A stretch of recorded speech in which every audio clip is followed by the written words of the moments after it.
कहानी शुरू होती है एक अंधेरी केव में, जहां पिकैक्स की तीखी आवाज पत्थर पर पड़ते ही गूंजती है। एक नौजवान के सफेद बालों वाला रुक जाता है जब छत की दरार से नीली चमकती बूंदें लीक होती दिखती हैं। उसकी आंखें उत्साह से बड़ी हो जाती हैं। आखिरकार उसने अपना लक्ष्य ढूंढ लिया है।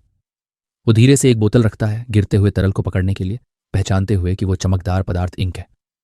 के अपने कंधे पर बैठे छोटे काले बिल्ली को धन्यवाद देता है, नीरो, जो बताता है कि यह खोज उसी की वजह से संभव हुई।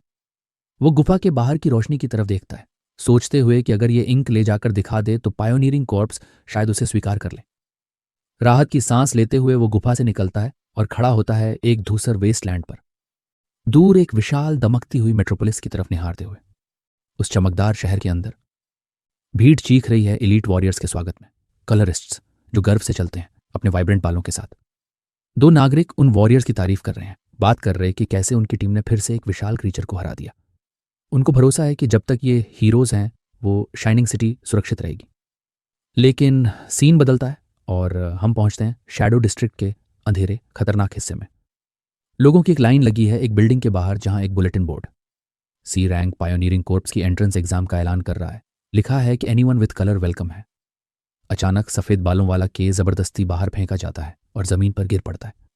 दो एग्जामिनर्स उसकी तरफ देख रहे हैं। एक चिल्लाता है कि यह जगह उसके जैसे लोगों के लिए नहीं है। के गुस्से में उठता है और नीली इंक वाली बोतल बाहर बढ़ाता है। वो जोर देकर पूछता है क्या प्रॉब्लम है। कहता है कि ये इंक उसकी क्वालिफिकेशन साबित करती है। एग्जामिनर उंगली उठाकर लड़के की ओर इशारा करता है और कठोर हकीकत बताता है। उसे रिजेक्ट कर दिया जाता है क्योंकि वो कलरलेस है। वो समझाता है कि इस दुनिया में रोल्स जन्म के साथ तय होते हैं और लड़के की जगह न जानने पर मजाक उड़ाता है। लाल बालों वाले एग्जामिनर ने लाल एनर्जी छोड़ी और उस नौजवान को कहा, बकवास कलरलेस। के सिक उठता है, दर्द से कराहता है जब वो एनर्जी उस पर से गुजरती है। सीढ़ियों के ऊपर खड़ा एग्जामिनर घुटने टेके लड़के को पायोनियर्स के बारे में उपदेश देता है। घमंडी लहजे में वो कहता है कि सिर्फ चुने हुए लोग जैसे वो खुद ही पायोनियर बन सकते हैं। वो बताता है कि शहर के बाहर के ब्लैक लैंड्स एक ऐसी जगह हैं जहां कमजोर नहीं बचते। एक डरावना नज़ारा जो अंधेरों में डूबा हुआ है और खतरनाक बीस्ट से भरा है जिन्हें क्रीचर्स कहते हैं। वो पायोनियर्स की महिमा गाता है जो अपनी जान जोखिम में डालकर खोजते हैं, रिसोर्सेज इकट्ठा करते हैं और इन मॉन्स्टर्स से लड़ते हैं, इंसानियत के लिए हीरोज बनकर। वापस वर्तमान में एग्जामिनर ठंडे अंदाज में के को घूरता है और कहता है कि एक कलरलेस के लिए ऐसा कुछ पाना नामुमकिन है। वह उसे गाली देता है और कहता है कि अपनी जगह जानो और साधारण कामों में रहो। वो आखिरी धमकी देता है, चेतावनी कि अगर वापस आया तो मर जाएगा, और दरवाजा जोर से बंद कर देता है। अकेला छोड़ दिया गया, के नीचे देखता है और उसके कपड़ों के अंदर से एक हल्की आवाज आती है। नीरो, काली बिल्ली, लड़के की जैकेट से सिर निकालती है। के उसे हल्के से प्यार करता है और कहता है कि कहीं और ट्राई कर लेंगे। वो इन ना थे स्वीकारों का आदी है। अपमान के बावजूद वो मजबूरन एक पक्का मुस्कान बनाता है और नीरो से वादा करता है कि वो सबसे बड़ा कलरिस्ट बनेगा। जल्दी से वो बिल्ली को फिर से कपड़ों के अंदर छिपा देता है, डरते हुए कि कोई देख न ले। के इंडस्ट्रियल गलियों से चलता हुआ सोचता है कि अगला कदम क्या होगा और कहाँ जाए। उदास चलते हुए वो उम्मीद करता है कि कहीं ऐसा जगह मिल जाएगी जो उसे स्वीकार कर ले, बिना पता चले कि ऊपर से एक हरे बालों वाला आदमी उसे देख रहा है। बाद में के एक व्यस्त प्लाजा में खड़ा होकर अपना नोटबुक चेक करता है। वो जबरदस्ती एक और जगह को अपनी किताब में से काटता है, एक किताब जो पहले ही कटे हुए नामों से भरी है। उसे एहसास होता है कि हर जगह उसे रिजेक्ट कर दिया गया है। वो एक लंबी सांस लेता है, थका हुआ और हारा हुआ। हार मानते हुए वो एक बिल्डिंग के पास जाता है जिस पर लिखा है मारी वर्कशॉप।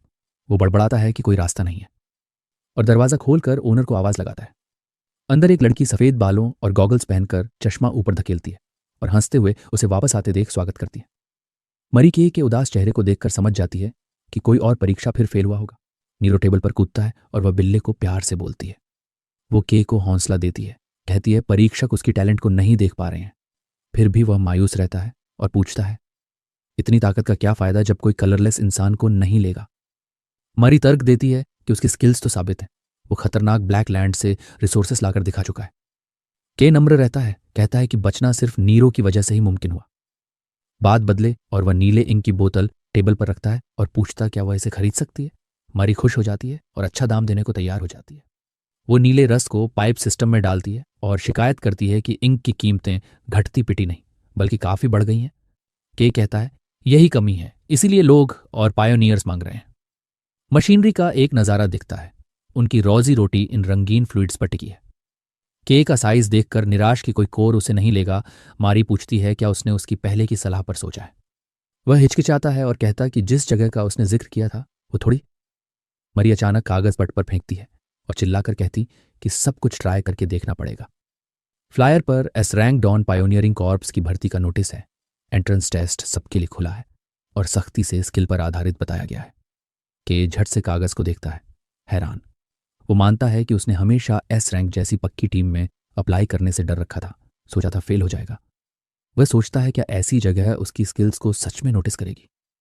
मरी उसे हिम्मत देती है, दोहराती है कि अगर वाकई स्किल बेस्ड है तो शायद उसे आखिरकार वो मान्यता मिल जाए जो वो चाहता है। वो मुस्कुराती है और याद दिलाती है कि वह लंबे समय से कलरिस्ट बनना चाहता था। एक फ्लैशबैक में छोटे अकेले के को बारिश में नीरो को गले लगे दिखाया जाता है। ये सपना बचपन से ही उसके साथ रहा है। मरी भरोसा दिलाती है कि वह हमेशा उसका साथ देगी। उसकी बातों से हिम्मत पाकर के मुस्कुराता है और तय कर लेता है कि अब और हिचकिचाना नहीं। वह मजबूती से भर्ती का फ्लायर पकड़ लेता है। नया जोश लेकर वह मारी को अलविदा कहता है और वर्कशॉप से निकल जाता है। शांत गली चौराहों से गुजरते हुए शैडो डिस्ट्रिक्ट की गली गली में चलता है। के फ्लायर को कसकर पकड़ता है, सोचता है कि एग्जाम के लिए उसे अच्छे से तैयार होना होगा। अचानक वह रुक जाता है क्योंकि नीरो पीछे किसी मौजूदगी पर प्रतिक्रिया करता है। एक आवाज आराम से पूछती है क्या हुआ, और अंधेरे से एक हाथ निकलता है जिसमें लकड़ी की वॉन्ड है। उसके सिरे पर एक ग्लोइंग ग्रीन ऑर्ब चमक रहा होता है। वही ग्रीन हेयर आदमी जिसने उसे स्पाई किया था अपनी वॉन्ड सीधा कह की तरफ तान देता है। जादुई क्रॉस हेयर उसके पीछे लॉक हो जाता है। बिना किसी देर के वह हरी एनर्जी की ब्लेड चला देता है। के झटके में मुड़ता है पर वो बहुत धीमा पड़ता है।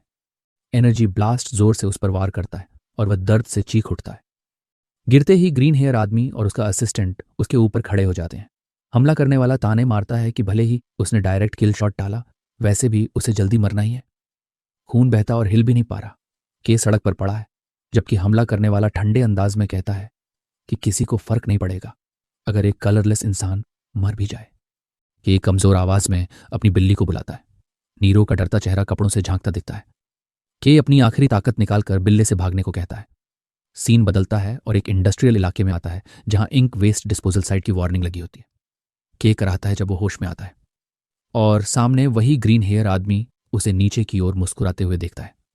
आदमी उसे कॉलर से पकड़कर एक बड़े से काले कीचड़ वाले वैट के ऊपर झुलाते हैं। वह के को चिढ़ाता है, कहता है कि जिंदा रहते हुए फेंका जाना उस पर बुरा नसीब है। हमला करने वाला बताता है कि गड्ढे में इंक वेस्ट है, एक घातक मिश्रण जो छूते ही सब कुछ घोल देता है ताकि कोई शरीर न बचे। डरा हुआ के संघर्ष करता है और मांगता है कि बताओ तुम कौन हो और मुझे क्यों मारा गया। ग्रीन हेयर्ड आदमी बताता है कि वह और उसका पार्टनर पहले उसे स्पाई करते हुए चौंक गए थे। एक फ्लैशबैक दिखता है। देखते समय वे लड़के में नहीं बल्कि उसके जैकेट में छिपे क्रीचर में इंटरेस्टेड थे। आदमी समझाता है कि ऐसा क्रीचर जो इंसान का पीछा करने की समझ रखता हो वो एक अद्भुत खोज है। वह नैरो को असली दुर्लभता बताता है और केई की गर्दन कस देता है। पीछे उसकी साथी एक छोटी केज उठाए खड़ा है। अंदर नीरो फंसा हुआ रो रहा है और के डर के मरे देखता है, समझते हुए कि उसका साथी पकड़ लिया गया है। बेकाबू होकर के उस ग्रीन हेयर आदमी की कॉलर पकड़े और चिल्लाता है, बिल्ले को छोड़ो। हमलावर को फर्क नहीं पड़ता। लड़के के गुस्से को वह कमतर समझता है। आंखों में लालच चमकता है और बताता है कि वो क्रीचर कलरलेस मालिक के लिए बहुत कीमती है और उसे ब्लैक मार्केट पर उसमें का भारी कीमत पर बेच दिया जाएगा। वह आसानी से लड़के पर भारी आता है, उसे घुटनों से दबाकर हवा में उठाता है और ताना मारता है कि यह पेट उसके लायक भी नहीं। बेबसी से लटका हुआ के खुद को कोसता है कि उसने शैडो डिस्ट्रिक्ट में लापरवाही क्यों की। अकेलेपन की यादें लौटती हैं, भेदभाव सहता आया, पर नीरो उसका एकमात्र घर किसी सूरत में खोने नहीं देगा। एक उफान सा गुस्सा लेकर वह आदमी को चेतावनी देता है कि मुझसे छेड़छाड़ मत कर, और हमलावर के हाथ पर पकड़ और कसता है। ग्रीन हेयर आदमी रुकता है, कुछ अजीब महसूस करके। उसके चेहरे पर घमंड से हैरानी में बदलाव आता है जब उसके इर्द गिर्द ऊर्जा छटकने लगती है। एक भंवर सा ग्रीन ऑरा हमलावर से के हाथों में बहता है। आदमी चिल्ला उठा जैसे कुछ उसकी रूह खींचा जा रहा हो। ये अनजानी महसूसियत से डर कर वह लड़के को जोर से झटक कर फेंक देता है, जो पीछे गिरते हुए टॉक्सिक इंक के बड़े वेट में गिर जाता है। हमलावर इस मुठभेड़ को बिनकाम का तमाशा कहकर ठुकरा देता है और नीरो अपनी केज में बेकाबू होकर रोता है।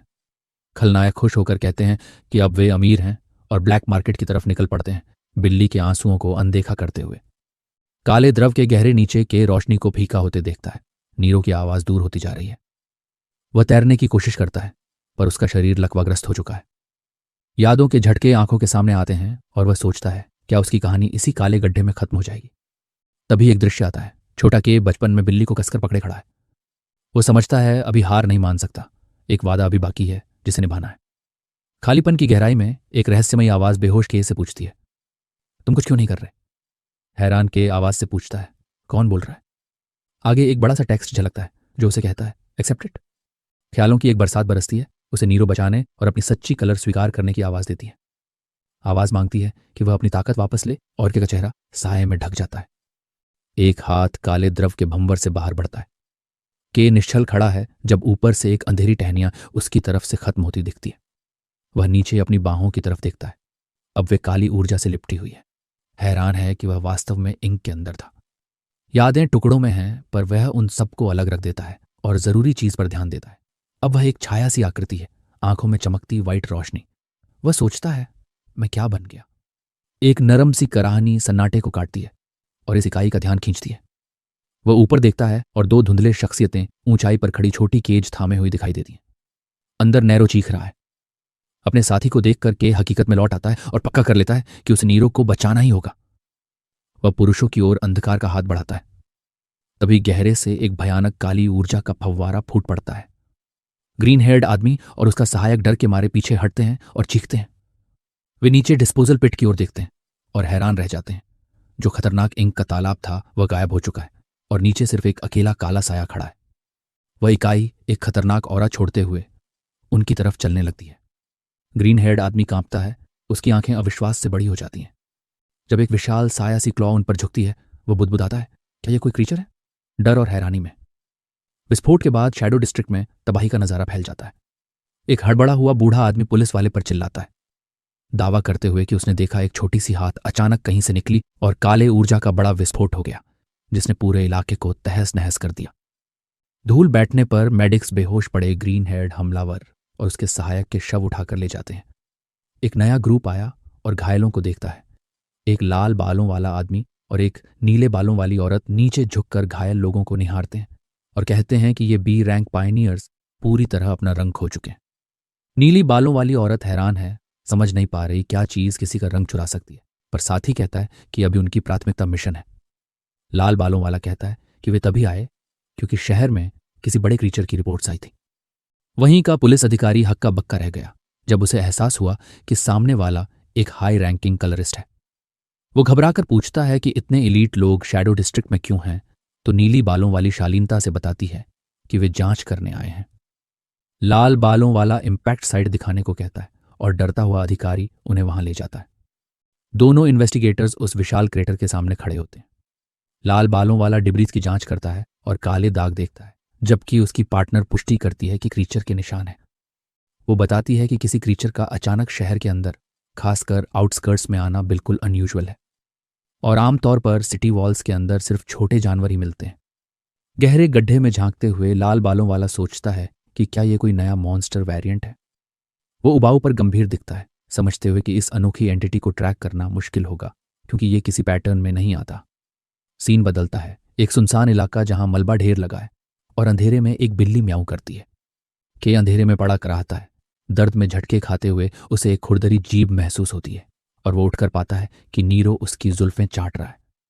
राहत से ओवरकम होकर के तुरंत नीरो को कसकर गले लगा लेता है, खुशी कि बिल्ली बच गई। लेकिन शारीरिक दर्द उसे चुभता है। वो चौंक कर बैठता है और समझने की कोशिश करता है कि क्या हुआ था। उसे याद आता है उन बदमाशों ने उस पर हमला किया था और उसे उस वैट में फेंका था। जहरीली काली लिक्विड में गिरकर डूबने की याद ताज़ा होती है। जिंदा बच जाने की बात आते ही उसकी आंखें चौड़ी हो जाती हैं। शौक में वह सब प्रोसेस करता है। हैरानी में वो अपने हाथ उठाकर देखता है, सोचता है कि क्या नामुमकिन हुआ है।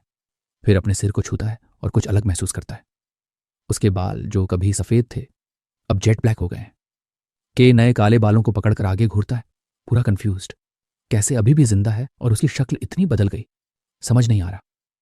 काली अंधेरी जगह में खड़े होकर के चारों ओर देखता है, हैरान कि उसे कुछ भी क्यों दिख नहीं रहा। वो बेताब आवाज में अपनी साथी को बुलाता, नीरो मदद कर, और जवाब में काली बिल्ली हवा में कूदती है और तेजी से घूमकर एक चकाचौंध वाइट ग्लो छोड़ती है जो सारे इलाके को रोशन कर देती है। अचानक रोशनी ने एक भयावह दृश्य दिखा दिया। वे एक गहरे कैवर्न में हैं। चारों तरफ डार्क मॉन्स्टर्स क्रिएचर्स की भीड़ है। के शौक में घूरता है। हकलाते हुए समझने की कोशिश करता है कि वे कहाँ आ गए हैं। भय के साथ उसे समझ आता है कि वे ब्लैक लैंड्स में हैं, शहर से बहुत दूर एक सुनसान बंजर इलाका। वो याद करता है कि ये इलाका ब्लैक फॉरेस्ट कितना डेथली है। यहाँ सिर्फ बी रैंक पायोनियर्स को ही जाने की परमिशन होती है। जब वह देखता है कि मॉन्स्टर्स उन पर टूट रहे हैं, के घबरा जाता है। वो चिल्लाकर नीरो को पीछा करने को कहता है और तुरंत भागता है। ग्लोइंग कैट उसके साथ उड़ती हुई रास्ता रोशन करती है और के अपनी जान बचाने के लिए भागता है। वो मुश्किल से एक बड़े शैडो जैसे सरपेंट को चकमा देता है, चिल्लाकर कहता है कि यह सिचुएशन काफी खतरनाक है। खतरे के बीच भी केई नेरो को लाइट के लिए थैंक्स कहता है। वे अंधेरी फॉरेस्ट से भागते हुए चट्टानी क्लिफ्स पर चढ़ते हैं ताकि पीछा करने वाले बीस्ट से बच सकें, और केई नीरो की लाइट का पीछा करते हुए एक गहरी वर्टिकल ड्रॉप से कूदता है ताकि वे और दूर चले जाएं। दौड़ते हुए उसके चेहरे का डर धीरे धीरे कन्फ्यूजन में बदलता है, क्योंकि वो अपनी फिजिकल हालत में कुछ अजीब नोटिस करता है। वो अपनी छाती की ओर देखता है जहां से डार्क एनर्जी झलकती है, और महसूस करता है कि उसका शरीर अब अलग तरह से बढ़िया लग रहा है। आश्चर्य से वह देखता है कि इतना दौड़ने के बाद भी उसे कोई थकान नहीं है। वो बड़ी आसानी से एक चौड़े खाई को कूद जाता है। अचरज में है कि अब उसकी स्पीड और एजिलिटी पहले से कहीं ज्यादा है। वो जोर से जमीन पर उतरता है। स्टन्ड एहसास होता है कि उसके शरीर में एक नई रहस्यमयी एनर्जी भरी पड़ी है। नीरो पहले ही खतरों को सूंघ लेता है। उसकी कानें उठती हैं जब वो किसी अप्रोचिंग थ्रेट को नोटिस करता है। एक भयानक वुल्फ सा शैडो क्रीचर के पर झपटता है और वह पूरी तरह कॉट ऑफ गार्ड होता है। के को देर से एहसास होता है कि उसकी डिफेंस वीक है और वह अटैक रोक ही नहीं पाया। मालूम था वो मरेगा। आंखें बंद करके उसने काट की तैयारी में खुद को संभाल लिया। मॉन्स्टर के दांत के की बांह पर कसकर काटते हैं, पर त्वचा फटने की बजाय एक तेज क्रैक की आवाज गूंजती है। टक्कर में उस बीस्ट के दांत पूरी तरह से टूट जाते हैं और क्रीचर चकित रह जाता है। के आंखें खोलता है, हैरान। वो जिंदा है। शैडो वुल्फ अब बिना दांत के डर के मारे चीखता हुआ झाड़ियों में भाग जाता है। के अपनी बांह देखता है और पाता है कि एक भी खरोंच नहीं लगी है। कहीं का कुछ भी सीधा साधा ठीक है। वो हाथों को देखकर भरोसा नहीं कर पाता। सोचता है कि ऐसा वार तो मौत होना चाहिए थी। आखिर में उसकी आंखें फैल जाती हैं जब उसे समझ में आता है कि ये जो मजबूती है वही वो कलर की ताकत है जिसे वह ढूंढ रहा था। अचानक जमीन दहला उठती है, भारी झटके आते हैं और के और नेरो दोनों की नजरें उठती हैं। अंधेरे से एक विशाल सिलहुट उभरता है, उनका ऊपर से कब्जा कर लेता हुआ। एक विशाल वन आइड मॉन्स्टर क्रीस्ट पर चढ़कर आता है। उसके चारों ओर खतरनाक एनर्जी चमक रही है। के डर के साथ ऊपर देखता है और पहचान लेता है, ये एक साइक्लोप्स है। जब मॉन्स्टर अपना विशाल हाथ उठाता है, के सोचता है कि जो प्रेडेटर नॉर्मली ब्लैक फॉरेस्ट की गहराइयों में रहता है वह यहां कैसे आ गया। साइक्लोप्स अपना मुक्का मुट्ठी से जमीन पर गिराता है धमाके के साथ, जिससे नैरो चिल्लाता है और मलबा हर तरफ उड़ जाता है। के उस असर से बच निकलता है और मलबे के बीच बैठ जाता है। वो मानता है कि वार भारी था, लेकिन उसके चेहरे पर एक कॉन्फिडेंट ग्रिन फैल जाता है। अब उसे जीतने का मौका दिखता है। अकेले बचपन की यादें, ठुकराव, टिकेपन की चोटें सब फ्लैश होकर गुजरती हैं। वो मान लेता है कि अब उसे वो पावर मिल गई है जिसकी उसे चाहती, और अब सब कुछ बदलेगा। जैसे ही वह मुट्ठी बांधता है, उसकी बांह के चारों ओर एनर्जी चिमचिमाने लगती है। वो तय करता है कि अब भागने की जरूरत नहीं। के अपनी जमीन पर ठहरता है, मुट्ठी कसते हुए। चलो, भागना बंद। पुरानी लड़ाइयों की यादें दिमाग में घूमती हैं। वो उस अजीब शक्तिशाली एहसास पर ध्यान देता है जो अंदर से उठ रहा है, और अचानक उसका शरीर शैडो में डूब जाता है। वो पूरी डार्क एनर्जी का रूप ले लेता है, आंखों में चमकती वाइट रोशनी। साइक्लोप्स गुस्से में दहाड़ता है और अपने विशाल हाथ से उस छोटे से आकार को कुचलने की तरफ बढ़ता है, पर के जमीन से जोरदार उछल पाड़ता है, पूरी ताकत के साथ। हवा में उड़ते हुए वो वार के लिए खुद को तैयार करता है। उसने एक भयंकर पंच मारा जो उस विशाल मॉन्स्टर को पूरी तरह टुकड़ों में तोड़ देता है। उस वार की ताकत से एक मैसिव शॉक वेव बनती है जो जंगल से होकर राह बना देती है। के दुश्मन के मलबे के बीच हवा में उड़ता हुआ नजर आता है। वो कुछ पलों के लिए अपने ट्रांसफॉर्म्ड रूप में रहता है, लेकिन फिर उसकी आंखें फैल जाती हैं क्योंकि वो कुछ बदलता हुआ देखता है। अचानक डार्क एनर्जी गायब हो जाती है और वो खुद को एक हरे भरे नजारे के ऊपर तेज धूप में तैरता हुआ पाता है। वो नीचे नजर डालता है और वाइब्रेंट जंगल और नीचे की वाटरफॉल को आश्चर्य से देखता है। प्रकृति के रंगों की जीवंतता उसे चौंका देती है। ठीक वैसा ही तेजी से वो पावर गायब हो जाती है और उसके बाल फिर से वाइट हो जाते हैं। वह नीचे देखता है, हैरान। घबराहट छा जाती है। गुरुत्वाकर्षण अपना काम कर रहा है और वो हवा में बेकसूर है। चिल्लाते हुए वो तेजी से पेड़ों की तरफ गिरता है और जंगल में धड़ाम से टकरा जाता है। के खुद को गिरने के मलबे से खींचकर बाहर लाता है। नीरो ऊपर हवर करता है और परेशान नजर आता है। के घुटनों पर गिर जाता है, सांस फूल रही है और जो डार्क एनर्जी उसे घेर रही थी अब धुएं की तरह उड़ने लगती है। हॉरर के साथ उसे एहसास होता है कि उसकी कलर तेजी से फीकी पड़ रही है। घबराहट और बढ़ती है। के को समझ में आता है कि उसकी नई एबिलिटी का एक बड़ा ड्रॉबैक है। वो समझता है कि जितना ज्यादा वह इस इंटेंस पावर का इस्तेमाल करेगा उतनी ही तेजी से यह उसके शरीर से ड्रेन होगी। अगर यही रफ्तार रही तो वह बेबस रह जाएगा। और तभी दुनिया अचानक पिच ब्लैक हो जाती है और एक रहस्यमयी आवाज उसके दिमाग में गूंजती है। अब क्या इंतजार कर रहा है? एक अंदरूनी आवाज उसे चलाने कहती है, बताती है कि शिकार उसके बिल्कुल सामने पड़ा है और जल्दी खा लेने के लिए धक्का देती है। के नीचे देखता है, वहीं बिखरे हुए साइक्लोप्स के टुकड़े जो उसने अभी अभी हराए थे। आवाज उसे बहका रही है, पूछती है क्या वह जीना चाहता है, और कहती है बस हाथ बढ़ाओ, यही सब करना है। थका हुआ, पसीना छूट रहा, के होश बनाए रखने की हिम्मत कर रहा है। चेहरे पर हताशा है, जबकि आवाज बार बार कहती है कि हाथ लगा। उसकी आंखों में हल्की सी चमक दिखती है। बचने की आखिरी लड़ाई है। कांपते हुए वह सहज आदेश मान लेता है और मॉन्स्टर के अवशेषों की ओर हाथ बढ़ा देता है। के अपना हाथ साइक्लॉप्स के शरीर पर मजबूती से रख देता है। तुरंत ही एक काला टेक्निक सक्रिय होता है और वह मॉन्स्टर के शरीर में बचे शैडोवी एनर्जी को सोखने लगता है। नीरो आंखें फैलाकर झकझोरते हुए देखता है जब उसका मालिक ये डरावना काम कर रहा होता है। जंगल से एक विशाल पिलर ऑफ ब्लैक लाइट फूटता है, आसमान में छेद करते हुए के पूरी तरह से उस एनर्जी को खा जाता है। रोशनी ढलने पर के भारी सांसें लेता रह जाता है। थकान धीरे धीरे उसके शरीर से हट रही है। वह एक चट्टान पर थककर झुकता है। बाल फिर से काले हो गए हैं और एनर्जी लौट आई है। ऊपर आसमान की ओर देखता है और एक बड़ी राहत की सांस निकालता है। जीने का मौका उसने पा लिया है। मारी के वर्कशॉप में वापस दिन शांति से गुजर रहा है। अंदर मारी ब्लूप्रिंट पर काम कर रही है, तभी डोर चाइम उसे खींच लेता है। वो उठकर देखती है तो डोरवे में एक रहस्यमयी फटे क्लोक में साया खड़ा मिलता है। शालीन रहने की कोशिश करते हुए मारी मुस्कुराकर अजनबी का स्वागत करती है, पर साथ ही हाथ कांप रहे हैं। वो पूछती है कि कोई खास रिक्वेस्ट है क्या, पर हुडेड शख्स बस खड़ा रहता है और अजीब डार्क ऑरा बिखेरता है। अजनबी एक भारी कदम आगे बढ़ता है। मारी अब साफ नर्वस दिखती है और उसे शक जताकर बोलती है। जब वो और पास आता है तो वो घबराकर एक बड़ा व्रेंच पकड़ लेती है और चेतावनी देती है कि और निकट आया तो हमला करेगी। आकस्मिक रूप से वो शख्स उसकी तरफ भागता है। मारी चिल्लाकर डर में अपनी आंखें बंद कर लेती है, लेकिन गेस्ट रुकता है और अपना हुड खींचकर पीछे करता है। फिर फेमिलियर स्माइल दिखाते हुए कहता है कि शांत हो जाओ। के अपना चेहरा दिखाता है और शर्मीली तरह सिर खुजलाता है। वो कहता है सिर्फ वही है, भले ही खुद को बेरेली पहचानता हो। अब मरी अपनी डिफेंसिव मुद्रा छोड़ देती है। उसकी आंखें शौक से चौड़ी हो जाती हैं। वो हकलाती है, उसके चेहरे में आए इस बदलाव को पचा नहीं पा रही। उसकी आवाज बाहर तक गूंजती है जब वो अविश्वास में चिल्लाती है और पूछती है उसके रूप के साथ क्या हुआ। मरी कांप रही है, डर से एक मेटल पाइप कसकर पकड़े हुए। वो हुडेड शख्स की तरफ खड़ी है। तभी उसका डर अचानक गुस्से में बदल जाता है।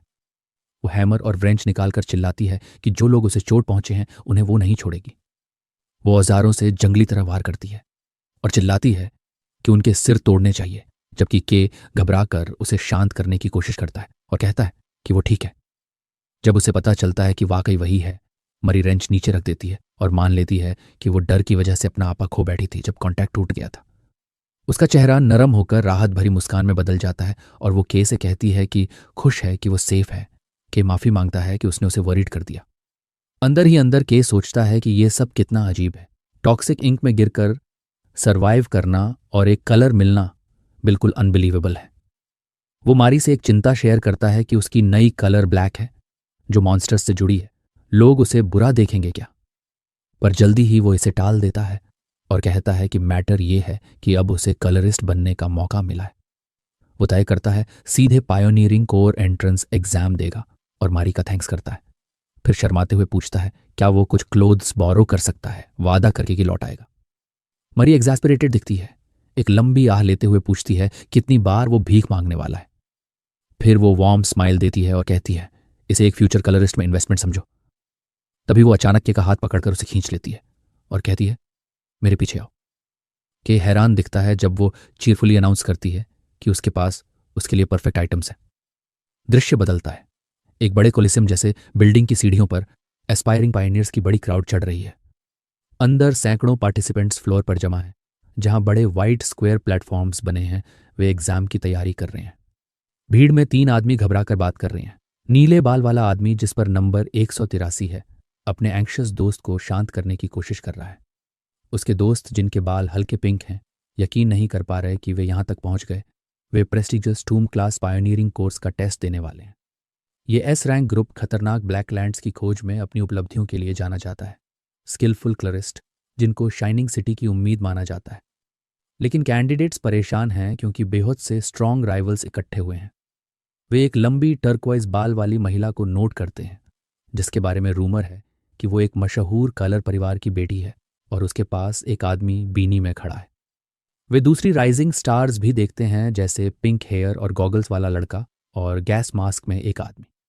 इन कॉम्पिटिटर्स के बावजूद ग्रुप मानता है कि एक शख्स सबसे ज्यादा अटेंशन ले रहा है। वो देख रहे हैं एक जौवम लड़के की तरफ जिसकी मैसी ग्रीन हेयर और तीखी आंखें हैं। ये है गैल जिसे गैल्सोडो कहा जाता है और लोग मानते हैं कि उसका पास होना पक्का है। अफवाह है कि वो खुद ही खतरनाक क्रीचर्स को संभाल सकता है। फिर भी वो अपनी क्रूर और वायलेंट नेचर के लिए बदनाम है जिसके चलते कहा जाता है कि उसे पहले के कोर से निकाल दिया गया था। नीले बाल वाला आदमी नंबर 183 घमंडी हंसी लगाता है और दावा करता है कि उसे गैल जैसे लोगों से डर नहीं है। अचानक एक डार्क शैडो उसके ऊपर गिरती है। गेल सीधे उस घमंडी आदमी के पीछे दिखाई देता है। गेल उनसे तिरस्कार भरी नजरों से नीचे देखता है, उन्हें रिडिकुलस ब्रैट्स कहकर टकसाल करता है। वह निराश होकर चलता बनता है और शिकायत करता है कि ये एस रैंक एग्जाम होते हुए भी कंपटीशन कितनी कमजोर है। वो भीड़ पर नजर दौड़ाता है और मन ही मन सबको टिक मार देता है। सोचता है कि इनमें से कोई भी खास नहीं है। लेकिन उसकी आंखें तंग हो जाती हैं जब उसे एक अपवाद दिखता है। वही टर्कोइज हेयर्ड लड़की।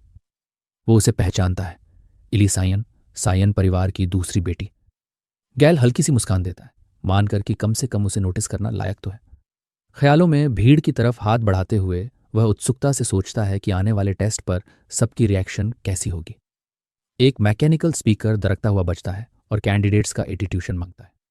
गेल और एल्ली साथ ही स्टेज की तरफ मुड़ते हैं जब आवाज बताती है कि डॉन पायोनियरिंग कॉर्प का एंट्रेंस एग्जाम अब ऑफिशियली शुरू हो रहा है। पोडियम पर एक आदमी खड़ा है, ब्राइट ब्लॉन्ड बाल और येलो आंखें, और घोषणा करता है कि टेस्ट अभी शुरू हो रहा है। भीड़ में एक कलेक्टिव गास्प उठता है। सब समझते हैं कि एग्जामिनर डॉन पायोनियरिंग कॉर्प का फेमस कॉलरिस्ट है। उम्मीदवार आपस में फुसफुसाते हैं, एक्साइटेड होकर उसे वही हीरो कहते हैं जिसने हालिया क्रीचर हंट में बड़ा योगदान दिया था। वे समझ रहे हैं कि अगर ऐसा एलिट कलरिस्ट खुद आया है तो कोर इस रिक्रूटमेंट को सीरियस ले रहा है। उसके प्रेजेंस से एक भारी ऊर्जा फैलती है। एस रैंक कोर वाले लेवल ही अलग होते हैं। एग्जामिनर भीड़ पर नजर डालता है और उनका स्वागत करता है। वह सबका धन्यवाद करता है कि उन्होंने अप्लाई किया और कहता है कि हर किसी की अपनी मोटिव होती है, मनी हो, पावर हो, ऑनर हो या ड्यूटी। लेकिन फिर भी वो सर्द लहजे में कहता है कि उन कारणों का कोई मतलब नहीं है। उसकी आंखें चमकती हैं। एग्जामिनर बताता है कि आखिर में सिर्फ स्किल ही किसी को आगे ले जाती है। वह कहता है कि वे ऐसे ओवरवेलमिंगली स्ट्रांग कैंडिडेट्स ढूंढ रहे हैं जो ब्लैक लैंड्स में जाकर ह्यूमन टेरिटरी वापस ले सकें। वह सबको चारों तरफ देखने को कहता है और बताता है कि मीडियोकर लोग नहीं चाहिए और काम तुरंत शुरू होगा।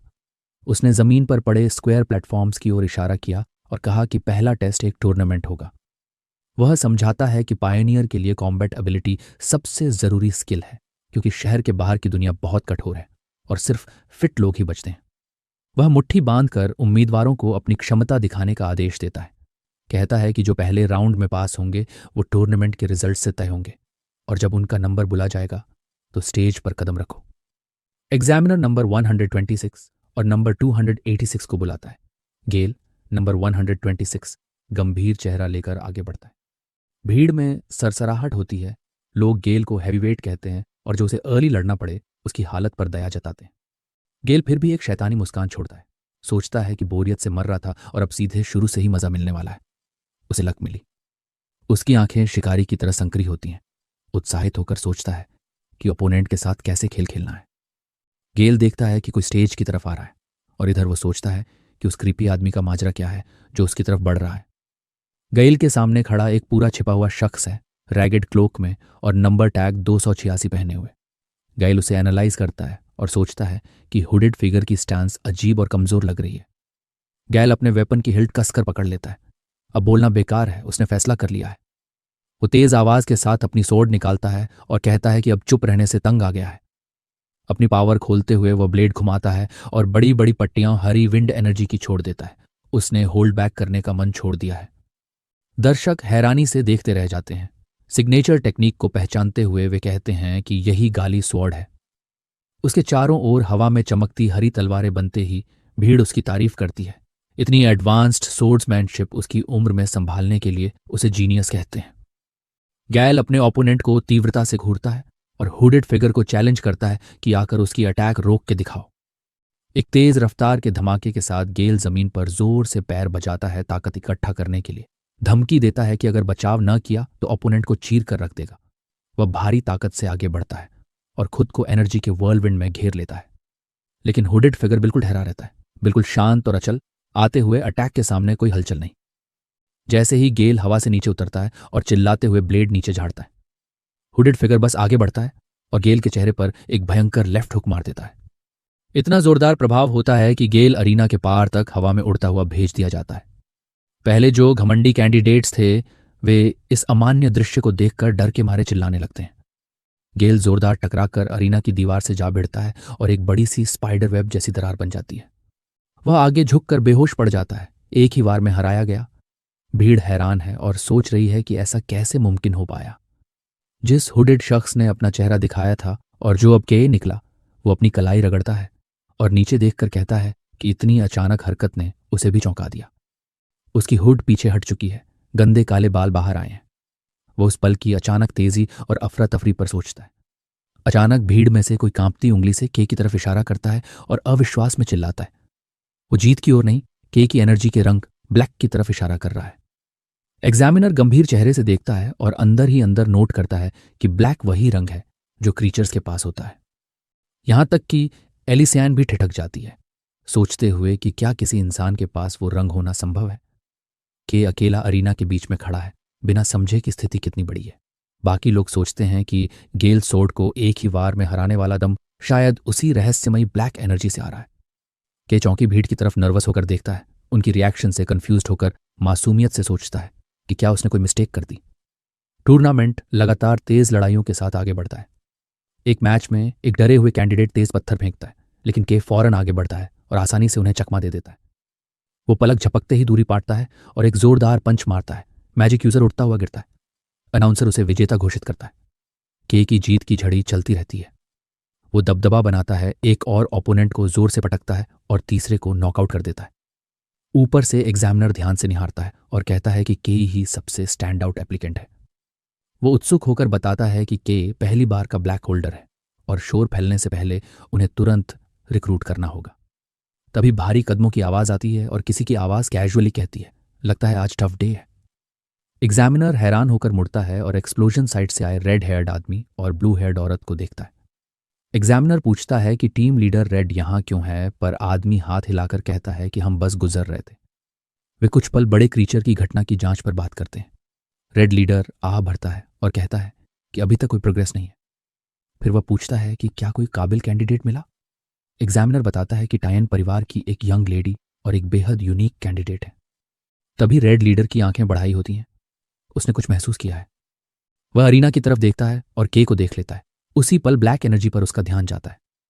जब एग्जामिनर के की तारीफ करता है, रेड लीडर चुपचाप उस लड़के को घूरता रह जाता है। ब्लू हेड औरत अपने लीडर से धीरे से पूछती है कि क्या वो बच्चा उनकी जांच से जुड़ा हो सकता है। रेड लीडर कहता है कि संभवतः वही है। अंदर ही अंदर रेड लीडर तय करता है कि शैडो डिस्ट्रिक्ट की घटना के ठीक बाद एक नया कलर आ जाना इतनी बड़ी संयोग नहीं हो सकता। इसे इग्नोर नहीं किया जा सकता। वह फैसला करता है कि फिलहाल केई पर कड़ी निगरानी रखेंगे। नहीं जानता कि उसे देखा जा रहा है। के अपनी बंद मुट्ठी को देखता है जिससे डार्क एनर्जी धुआं निकल रहा है। वह अपनी जबरदस्त ताकत से रोमांचित है और समझता है कि पायोनियर बनना अब संभव है। लेकिन उसे ट्रांसफॉर्मेशन के शारीरिक टोल की याद आती है और वो खुद को सावधान रहने की चेतावनी देता है। वो जानता है कि अगर उसने ये पावर ज्यादा इस्तेमाल कर दी और लड़ाई के बीच में अपना कलर खो दिया तो वह बेबसी हो जाएगा। अचानक अरीना से एक भारी ठंडी ऊर्जा फूटकर निकलती है और बर्फ की एक दीवार बन जाती है। एली सायन ठंडे कहर के बीच शांत खड़ी रहती है। अनाउंसर नंबर 17 को विजेता घोषित करता है। बताया जाता है कि उसने अपने ओपोनेंट को सख्त बर्फ के ब्लॉक में जकड़ दिया है। दर्शक, जिनमें के भी है, आश्चर्य से देखते हैं और कहते हैं कि टायन परिवार का कलर हमेशा इंप्रेसिव होता है। एली जब सीढ़ियां उतर रही होती है, के उसे देखता है और सोचता है कि इतना भारी मैजिक किस तरह कोई हरा सकता है। अचानक एली के पास से गुजरते हुए रुक जाती है और तेज क्यूरियस नजर से सीधे उसकी ओर देखती है। उसकी नीली आंखें शक भरी तरह से कुड़ती है जब वह उसे घूरती है। बिना कुछ कहे वह मुड़कर चल देती है। के हैरान रह जाता है। अनाउंसर कहता है, the first exam has concluded.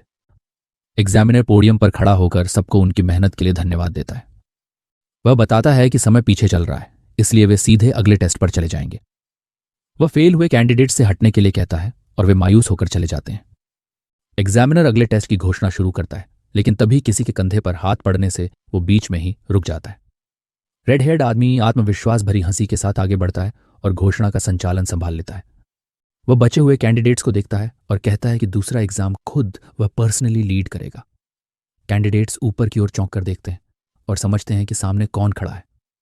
Colourist red, ये शाइनिंग सिटी के सबसे ताकतवर कलरिस्ट में से एक है और ब्लैक लैंड्स वापस लेने की वजह से मशहूर है।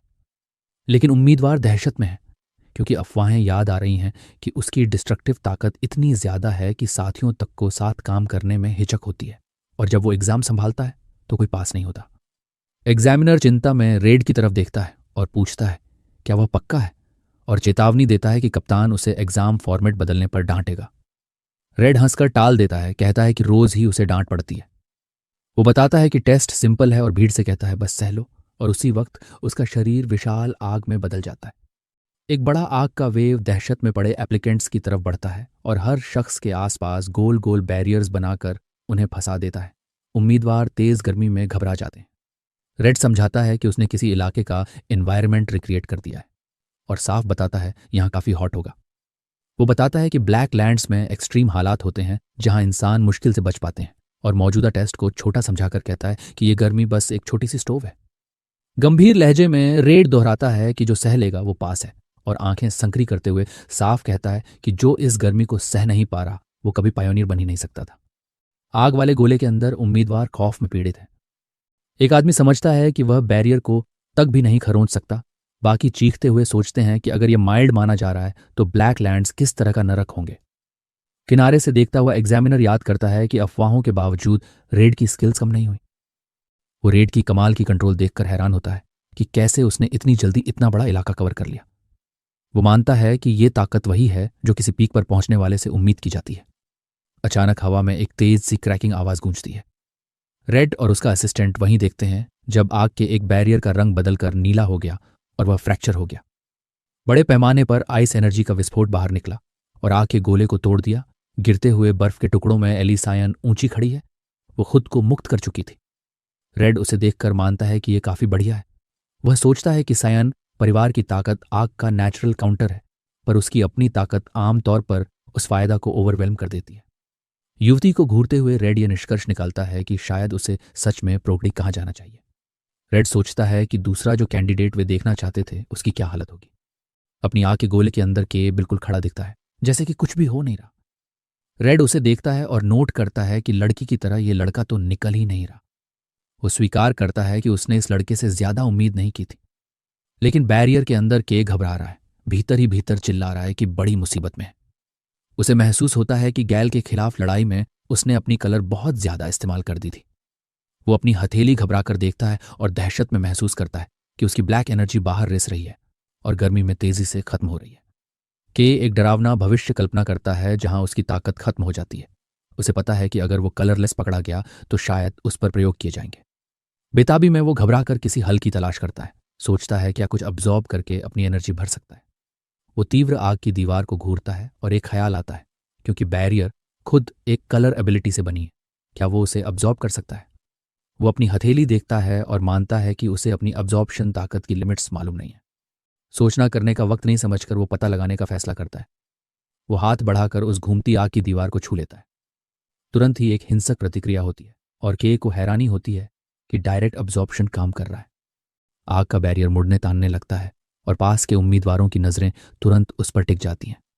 के से एक विशाल वॉर्टेक्स ऑफ ब्लैक एनर्जी फूटकर निकलता है और लाल लपटें उसकी हथेली में चूस ली जाती हैं। पोडियम से रेड और एग्जामिनर नीचे देखकर स्तब्ध रह जाते हैं। वे जो देख रहे हैं उसे समझ ही नहीं पाते। रेड नर्वस पसीना बहाता है और मजाकिया सी मुस्कान जबरदस्ती बनाते हुए कहता है कि लगता है उन्हें असली पागल मिल गया है। अरीना में के उस घुलती ऊर्जा के बीच खड़ा है। उसके हाथों के चारों ओर रेड और ब्लैक ऑरा भयंकर घूम रहे हैं और वो डराने वाला दिख रहा है। पूरी अरेना में एक भारी चुप्पी छा जाती है, लेकिन अंदर ही अंदर के फिर से घबरा रहा है। वो जबरदस्ती मुस्कुराता है, सोचते हुए यह होना नहीं चाहिए था, और पछतावे में महसूस करता है कि उसने गलती से बहुत ज्यादा ध्यान खींच लिया। एलिसियान सहमी खड़ी है, सोच रही है क्या यह कोई भ्रम तो नहीं। जब वह उस नौजवान को देखती है जिस पर काले एनर्जी का घेरा है, तो के को निहारते हुए सोचती है क्या ब्लैक भी कोई रंग हो सकता है जो इंसान के पास हो। यह कुछ ऐसा है जो उसने कभी नहीं देखा, और वही एहसास उसे बेचैन कर देता है जब वह उसे देखती रहती है। उसके दिमाग में दबाव की यादें चमकती हैं कि उसे सबसे बेहतरीन बनना था। वो मजबूरन मानती है कि के निडर तौर पर मजबूत है। उसे एहसास होता है कि अपनी पूरी ताकत के बावजूद भी जीत की गारंटी उसके पास नहीं थी। जब के चलता हुआ दूर जा रहा होता है, एली सोचती है कि उसके अंदर कुछ ऐसा है जो सिर्फ ताकत से समझाया नहीं जा सकता। वह खुद से पूछती है कि वो असल में क्या है, और फिर जल्दी से सिर हिलाकर उन बेचैन करने वाली सोचों को दूर करने की कोशिश करती है। कलरिस्ट रेड के पास आता है और कैजुअली उसके कंधे पर हाथ डालकर कहता है, नेक्स्ट टाइम ऐसा नहीं होगा।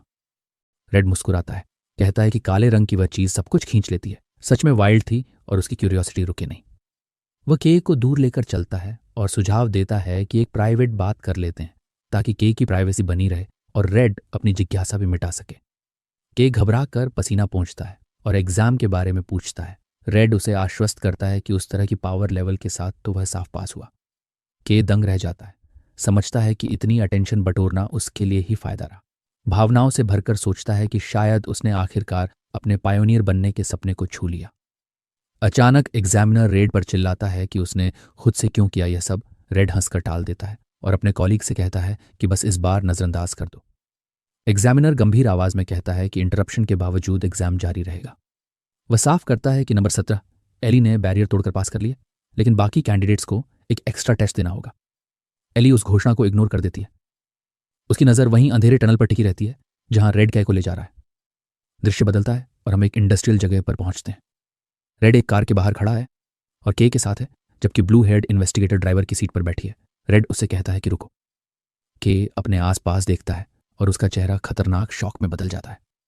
वह रबल और तबाही के एक बड़े नज़ारे को घूरता है और दहशत से समझता है कि रेड उसे उसी जगह ले आया है जहां वह इंक वेस्ट में गिरा था। कलरिस्ट रेड बर्बाद हुए मलबे को देखता है और कहता है कि यह एक भयानक साइट है।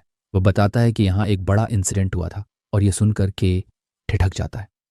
रेड बताता है कि इतिहास में पहली बार 2 पायोनियर्स को पूरी तरह खाली और कलरलेस पाया गया था। वह जोड़ता है कि आई विटनेसेस ने उस साइट पर एक मैसिव क्रीचर देखा था। रेड तेजी से के की तरफ मुड़ता है और उस सस्पिशियस टाइमिंग की ओर इशारा करता है। वह नोट करता है कि उस क्रीचर के दिखने के थोड़ी देर बाद के पहली बार ब्लैक कलर का मालिक बनकर निकला, और वह इसे कोइंसिडेंस कहता है। रेड की आंखें चमकती हैं। वह के की ताकत को एनालाइज करता है और बताता है कि यह एक ऐसी एबिलिटी है जो दूसरे कलर्स को अब्सॉर्ब कर लेती है। के घबराहट में पसीना बहाता है क्योंकि रेड उसे घूरते हुए कहता है, this is a completely foreign ability. अंदर ही अंदर के पैनिक करता है, समझकर कि रेड ने शुरू से ही कनेक्शन का शक कर लिया था। वह घबराकर सोचता है क्या वह भाग सकता है, पर वह आदमी की भारी ऑरा को देखकर समझता है कि एक हीरो से भाग पाना मुमकिन नहीं है। तभी रेड हंस पड़ता है और टेंशन को तोड़ देता है। वह हाथ हिलाकर मान लेता है कि वह बस कै की परीक्षा ले रहा था, पर कहता है कै की सीधी रिएक्शन ने मजा छीन लिया। कै उसे उलझन से देखता है।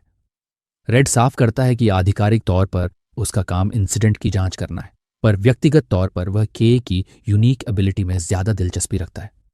रेड बताता है कि नॉर्मली कलर पावर्स कभी मिक्स नहीं होते, पर वह देखता है कि के की एबिलिटी उन नियमों को इग्नोर करती नजर आती है।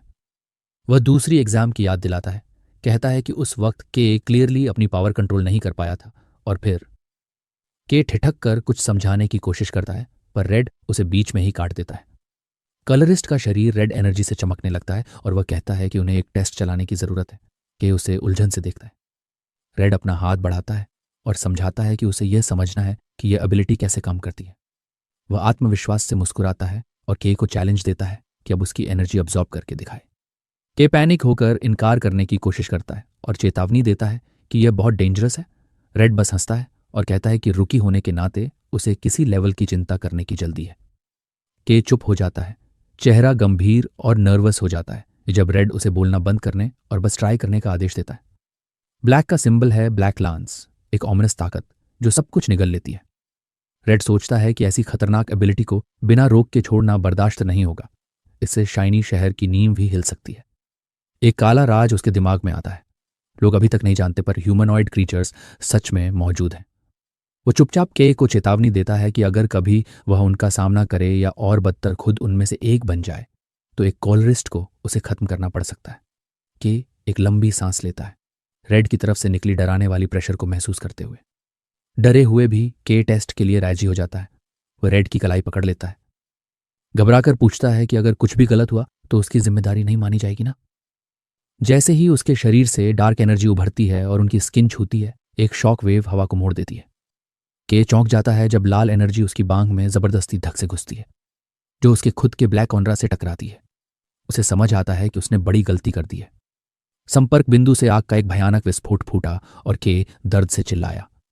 आग के बीच वह रेड से रोकने को चिल्लाता है, कहता है कि वह पावर को कंट्रोल नहीं कर पा रहा, जैसे उसके अंदर मोल्टन लावा उबल रही हो। उसकी आंखों में रेड एक विशाल गॉडलिक सिलहुट की तरह दिखता है, पूरी तरह आग से बना, और वही वजह है कि वो हीरो है। रेड शांतिपूर्वक लौ के बीच खड़ा रहता है और देखता है। वह नोट करता है कि के की ब्लैक एनर्जी बिना रुके उसकी पावर को चूस रही है, जैसे वह भूखी हो। उसे एहसास होता है कि के की पावर अभी इमेच्योर है, इसलिए स्ट्रांग लोग अब्जॉर्प्शन सहन कर सकते हैं, लेकिन यह एबिलिटी आम लोगों के लिए तुरंत फेटल होगी। लौएं घूमती हैं और रेड की आंखों में और क्यूरियोसिटी जगती है। वह सोचता है कि एग्जाम में जो दिखा वह एबिलिटी की पूरी सीमा नहीं हो सकती। वह जानना चाहता है कि के रंगों को कैसे एब्जॉर्ब करता है और जो कलर एब्जॉर्ब हुए उन्हें कैसे यूज करता है।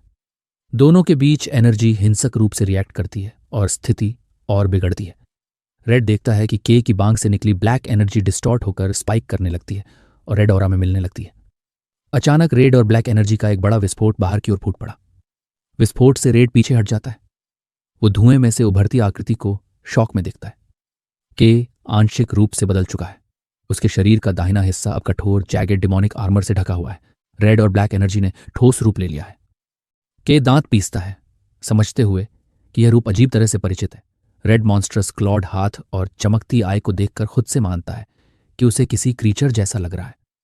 यह रिजेम्बलेंस उसकी शंकाओं की पुष्टि करती है और उसे पक्का यकीन हो जाता है कि वही के उस घटना के पीछे था जिसमें दूसरे पायनियर्स अपने कलर्स खो बैठे थे।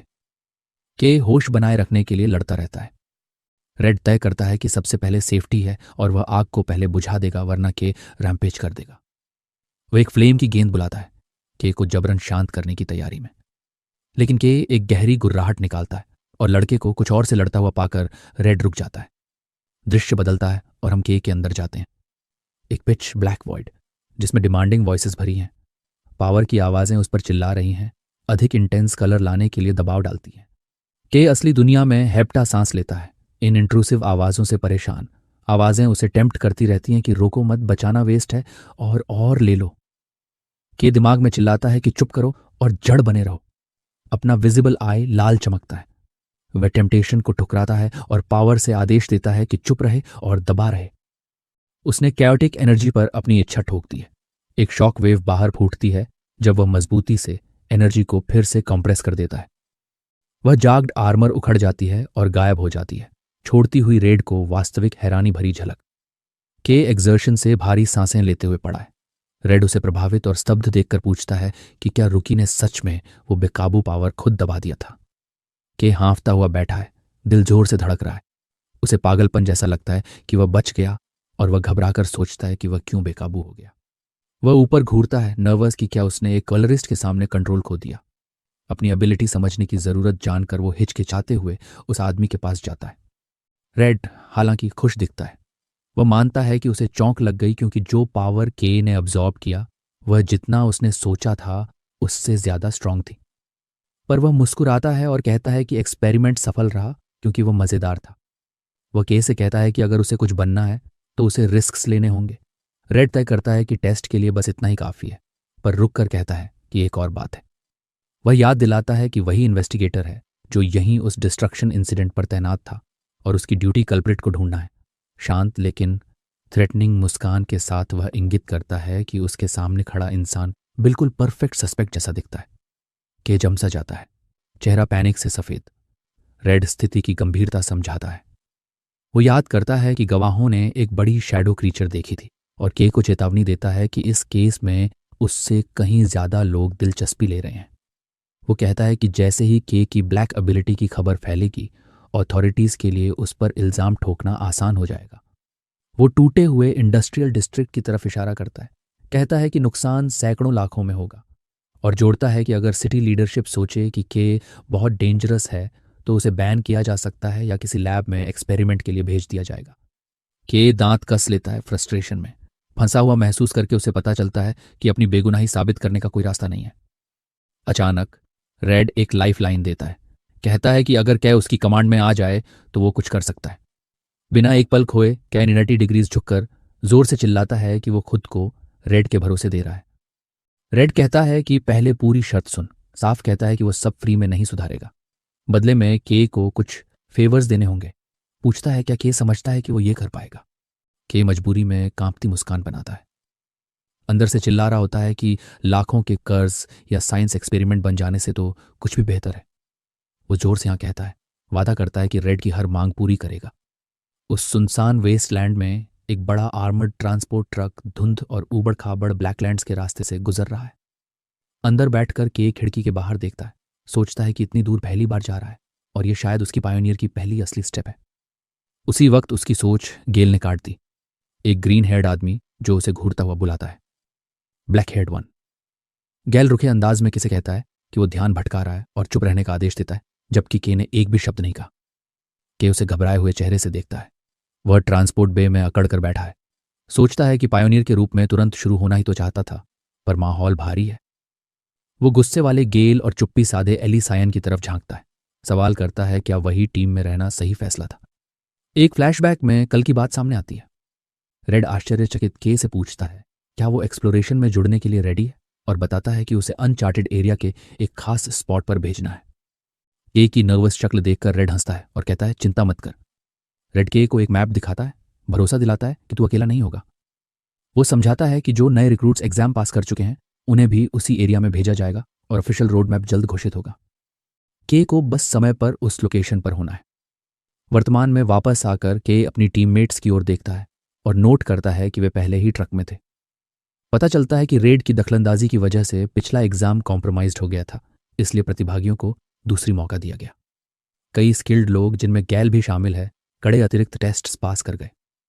इसी बीच एलिसान टॉप रैंक ट्रेनी अपनी ही रिक्वेस्ट पर रेड की टीम में जुड़ी। गैल कै को तीव्र रिसेंट के साथ घूरता है। विश्वास नहीं कर पा रहा कि उसे एक फूल ने अपमानित किया। वो अपनी लड़ाई को याद करता है। पक्का मानता है कि वो इसीलिए हारा क्योंकि उसने एक पल के लिए अपना गार्ड छोड़ा था, और कसम खाता है कि फिर ऐसा नहीं होगा। वो के को धमकी देता है, कहता है कि एक्सप्लोरेशन खत्म होते ही तैयार रहना। बुदबुदाता है कि अगर रेड उसके पीछे नहीं खड़ा होता तो के अब तक मर चुका होता। एली सायन ठंडे लहजे में बीच में कटती है और गेल को बोलती है कि चुप कर। ये मजाक उड़ाकर कहती है कि शायद वो फिर एक ही हिट में गिर जाएगा। गेल गुस्से में उसकी तरफ मुड़ता है, पूछता है उसने क्या कहा। एली उसे टाल देती है, कहती है गेल के का मुकाबला नहीं कर सकता। के एली को आश्चर्य और उम्मीद से देखता है, सोचता है शायद वो कोई है जिससे वह जुड़ सकता है। लेकिन एली फिर अपनी ठंडी निगाहें के पर डालती है और उसे कंफ्यूज कर देती है, कहते हुए कि उनके बीच पहले कोई अग्रीमेंट था। वो उस पर घूरती है और कहती है कि हारने वाले को चुप रहना होगा और ऑर्डर्स मानने होंगे, जिससे के हैरान रह जाता है। के दोनों दुश्मन पायोनियर्स के बीच अजीब सी तरह से खड़ा है, दबाव में महसूस करता है। वो एक लंबी सांस लेता है, समझकर कि टीम डायनामिक संभालना मुश्किल होगा। दृश्य बदलता है जब ट्रांसपोर्ट व्हीकल वेस्टलैंड के अंधेरे पानी पर से गुजरकर दूर की एक फैसिलिटी की ओर बढ़ता है।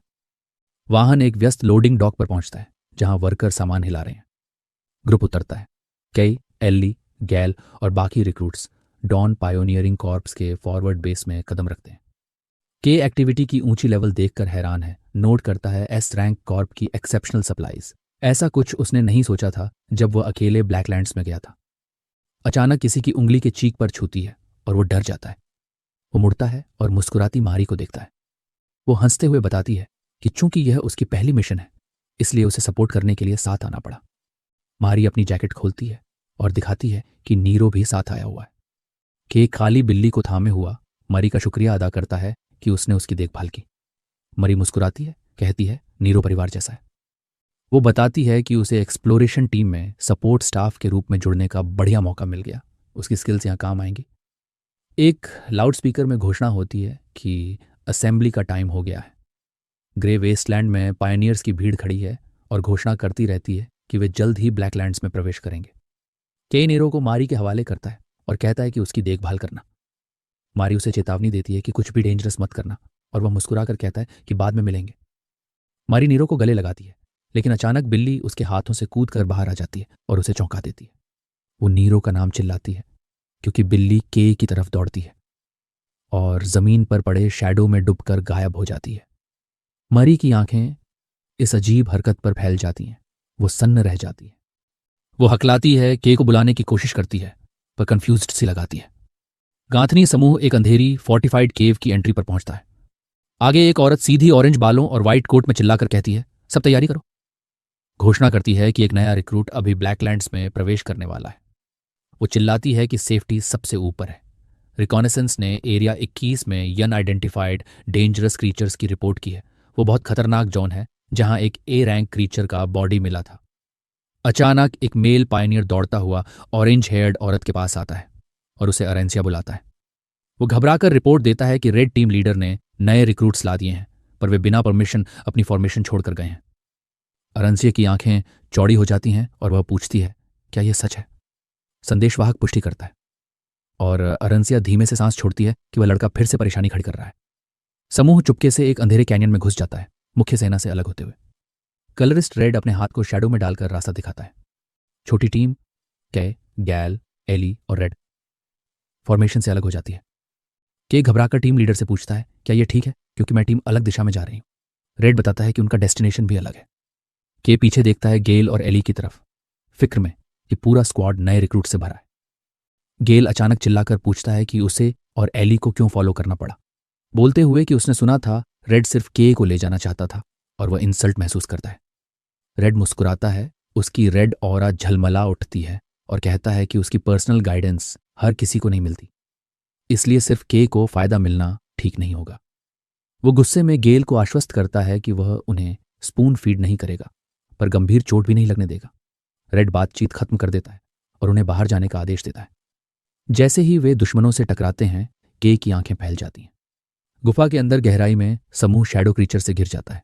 रेड लैंटर्न थामे हुए है, जबकि के, गेल और एली एक अराजक मेले में उतर जाते हैं। अंधेरे से एक विशाल वुल्फ सा दरिंदा झपट कर बाहर आता है। एली सायन तुरंत रिएक्ट करती है। उसकी ब्लू एनर्जी सोर्ड सीधे क्रीचर के शरीर में घुस जाती है। वह ग्रेसफुल तरीके से उतरती है और समझ जाती है कि यही ब्लैकलैंड्स की असलियत है। चमकती आंखों से घिरी हुई वो घुटन भरा माहौल और लगातार मॉन्स्टर्स की लहरों को नोट करती है। ये ट्रेनिंग से बिल्कुल अलग है। वह अपनी सोट कस लेती है और ठान लेती है कि ताकत को संभाल कर चलना होगा। एली अपने कंधे के ऊपर देखती है, सोचती है कि और एफिशिएंट होकर चलना होगा। वो के की तरफ देखती है और सोच लेती है कि वह उसके पीछे नहीं रहना चाहती। इसी बीच के एक शैडो क्रीचर को गर्दन से पकड़कर अपनी नंगी हाथ से बेरहमी से कुचल देता है। एलिसायन के को पूरी तरह शौक में घूरती रहती है। वह उससे पूछती है कि वह स्पाइट क्यों नहीं इस्तेमाल कर रहा है। के झिझकता है, एंट्री एग्जाम को याद करते हुए, और मान लेता है कि उसके पास कोई नहीं है। वह बताता है कि वे बहुत महंगे होते हैं और वह बिना एक के ही लड़ने में ठीक महसूस करता है। एली डिसबिलीफ में घूरी रह जाती है। गेल हैरान रह जाता है और चिल्लाता है कि एक पायनियर के लिए यह बनाना ही बेमानी है कि उसने कभी स्पॉइट नहीं इस्तेमाल किया। स्पॉइटे पायनियर्स के लिए एक ज़रूरी टूल है। यह हथियारों में कलर एनर्जी भरकर क्रीचर से लड़ने में काम आता है। इन राक्षसों का सही से शिकार करने के लिए उन्हें स्पॉइट से कलर करना जरूरी होता है। समूह के की तरफ देखता है जो हराए हुए दुश्मनों के ऊपर खड़ा है, और सब सोचते हैं कि बिना उस एसेंशियल टूल के उसने उन्हें नंगे हाथों कैसे हराया। गेल का हाथ कांपता है जब वो अपने हथियार को कसकर पकड़ता है, और तब उसे अपनी और के की स्किल के बीच का फर्क महसूस होता है। वो एग्जाम की शर्मिंदगी याद करता है कि उसने उस लड़के को भी खरोंच तक नहीं पहुंचाया था जो स्पॉइट नहीं इस्तेमाल कर रहा था। गैले गुस्से में दांत पीसता है। वो के की पीठ पर तीखी नजरें गड़ाकर खुद से कसम खाता है कि एक दिन वो के को अपनी ही बाहों से कुचल देगा। जैसे ही वे गुफा के और अंदर बढ़ते हैं, रेड लैंपन के साथ आगे चलता है और गैल उसके पीछे पीछे गुस्से से भरकर चलता रहता है। रेड अपने स्क्वाड को पीछे देखकर मुस्कुराता है। उसे अजीब अच्छा लग रहा है कि दो जीनियस लोग एक न्यूकमर से प्रेरित हो रहे हैं। वो मुस्कुराता है, सोचता है अब चीजें और भी इंटरेस्टिंग होंगी, और मस्ती वाले अंदाज में कहता है कि थोड़ा और जोर लगाओ, बताते हुए कि वे लगभग पहुंच ही गए हैं और जल्दी निपटा लो ताकि बाद में पार्टी कर सकें। शैडो बीस्ट से हुई लड़ाई के बाद सभी क्रिएचर्स के शव चारों ओर बिखरे पड़े हैं। कलरिस्ट रेड 10 मिनट का ब्रेक का ऐलान करता है, पर सबको चेतावनी देता है गेल, के और एलिसायन असली मिशन अभी शुरू भी नहीं हुआ है। गैल एक लंबी आह छोड़ता है, शिकायत करता है कि उसने अपना काफ़ी कलर एनर्जी खर्च कर दिया है। फिर वो एक छोटी सी बोतल निकाले जिसमें हरे रंग की चमकती लिक्विड है। जब गेल पीने लगता है कि तुरंत पहचान लेता है, ये पर्सनल इंक है। ये एक खास तरह की रिफाइंड अल्केमिकल इंक है, पियोनियर्स के लिए ज़रूरी पर रेयर सप्लाई, जो उनके कलर को रिस्टोर करती है। क्योंकि इसे यूज़र के यूनिक कलर के हिसाब से बनाना पड़ता है, इसकी कीमत पागल बना देती है। के ईर्ष्या से देखता है जब गेल और एली अपनी कस्टम इंक्स पीते हैं, चाहकर भी उसे ऐसे लग्जरीज के लिए पैसे नहीं हैं। वो जल्दी से उस सोच को हटा देता है और ग्रुप से दूर चले जाता है और एक हराए हुए शैडो क्रीचर के कॉर्प्स की तरफ अपना हाथ बढ़ाता है। जैसे ही के अपनी एबिलिटी एक्टिवेट करता है, उसके शरीर से एक massive swirl of dark energy फूटता है। शैडो सीधे उसके हाथ में समा जाता है। काला एनर्जी आंसुओं की तरह उसमें बहने लगता है। के मुट्ठी बांधता है। उसकी एनर्जी पूरी तरह रिस्टोर हो चुकी है और वह बताता है कि उसकी रिकवरी कंप्लीट हो गई है। वो अपनी टीम की तरफ मुड़ता है जो हॉरर और डिसबिलीफ से उसे घूर रही है। एली झिझक कर पूछती है, क्या वह वाकई ठीक है? के उनके चिंता को हाथ हिलाकर टाल देता है और बताता है कि उसने यह कई बार किया है। गेल चिल्लाता है, यकीन नहीं होता कि के ने बिना झिझक किसी मॉन्स्टर को अब्सॉर्ब कर लिया। आगे बढ़ने से पहले रेड बीच में बोल पड़ता है और कहता है, ब्रेक खत्म हुआ। ग्रुप कैनन के और भीतर बढ़ता है जब तक रेड अनाउंस करता है कि वे पहुंच चुके हैं। टीम के सामने एक massive swirling dome of pure black energy उनकी राह रोक रहा है। के घूरता है और धीरे से कहता है कि यह एक ब्लैक कर्टेन जैसा दिखता है। रेड के की स्टन्ड एक्सप्रेशन पर मुस्कुराता है और बताता है कि यही डार्क बैरियर वो वजह थी कि उसने के को साथ बुलाया था। डेमो देने के लिए रेड एक बॉल ऑफ रेड एनर्जी समन करता है और उसे ब्लैक डोम पर एक पावरफुल बीम की तरह छोड़ देता है। अटैक सतह से टकराता है पर टूटने की बजाय वो एनर्जी तुरंत ही अंधेरे के अंदर समा जाती है। रेड समझाता है कि अगर कोई बैरियर को जबरदस्ती खोलने की कोशिश करेगा तो ये उस पावर को अब्जॉर्ब कर लेता है और भी टफ हो जाता है। वो नोट करता है कि ये के की अपनी एबिलिटी से बहुत मिलता जुलता है, इसलिए उसे शक था कि के ही इसे मिटा पाएगा। रेड डार्क वॉल की ओर इशारा करता है और बताता है कि रूइंस का रास्ता वहीं के अंदर है। वो अनाउंस करता है कि उन रूइंस के अंदर उनका असली ऑब्जेक्टिव छिपा है, द स्टेला फ्रैगमेंट। के की आंखें शॉक में फैल जाती हैं। बाकी रिक्रूट्स कंफ्यूज हो जाते हैं। गेल पूछता है, स्टेला क्या है? और एली मानती है कि उसने कभी इसका नाम नहीं सुना। रेड उन्हें भरोसा दिलाता है कि यह मौजूद है और शाइनिंग सिटी इसे ढूंढने के लिए बेताब है। वो के की तरफ उंगली उठाकर कहता है कि उसे उस कर्टन को हटाना होगा।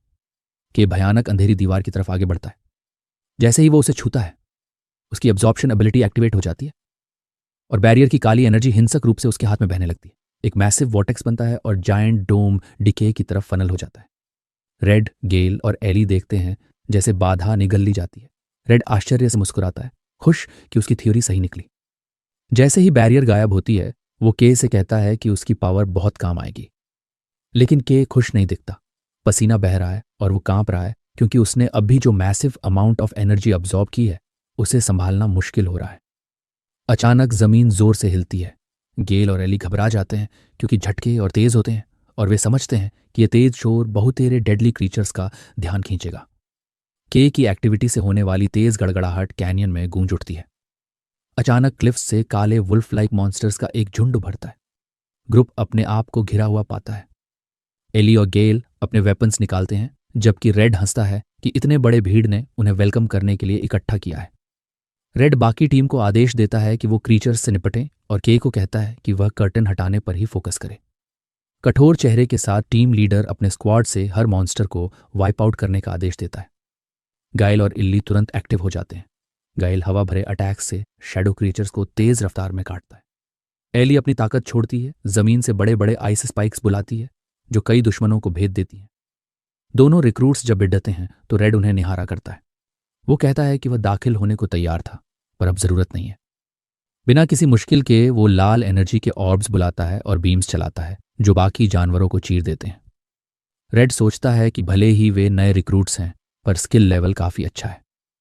इसी बीच के विशाल बैरियर को सोखता रहा और रेड मुस्कुराकर सोचता है कि जब नीचे वाला काम सब करेंगे तो कितना अच्छा लगता है। रेड गार्ड देता रहा और के उस अस्थिर एनर्जी से जूझता रहा, जमीन पर घुटने टेक कर। वो महसूस करता है कि कर्टन की ताकत उसकी अपनी चीज से अजीब तरह मिलती है। सोचता है कि शायद इसलिए क्योंकि दोनों का ब्लैक एट्रीब्यूट एक जैसा है। वो खतरे को समझता है।